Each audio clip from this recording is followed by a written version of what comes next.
ನಮಸ್ಕಾರ ಕನ್ನಡ ಜನಶ್ರೀ ವೀಕ್ಷಕರೇ, ಈ ಪೂರ್ತಿ ವಿಡಿಯೋ ನೋಡಲು ಆಂಡ್ರಾಯ್ಡ್ ಆ್ಯಪಲ್ಲಿ ಕನ್ನಡ ಜನಶ್ರೀ ಎಂದು ಟೈಪ್ ಮಾಡಿ ಡೌನ್ಲೋಡ್ ಮಾಡಿಕೊಳ್ಳಿ. ಕನ್ನಡ ಜನಶ್ರೀ ಆ್ಯಪ್ ಡೌನ್ಲೋಡ್ ಮಾಡಿದ ಮೇಲೆ ನಿಮಗೆ ಈ ಥರ ಬರುತ್ತೆ.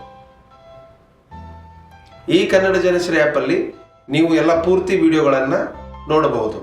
ಈ ನಮ್ಮ ಕ್ರೈಮ್ ಲೋಕದ ಕನ್ನಡಿಯ ಕ್ರೈಮ್ ಭರಿತ ಸುದ್ದಿಗಳನ್ನು ನೋಡಲು ಕನ್ನಡ ಜನಶ್ರೀ ಆ್ಯಪನ್ನು ಡೌನ್ಲೋಡ್ ಮಾಡಿ.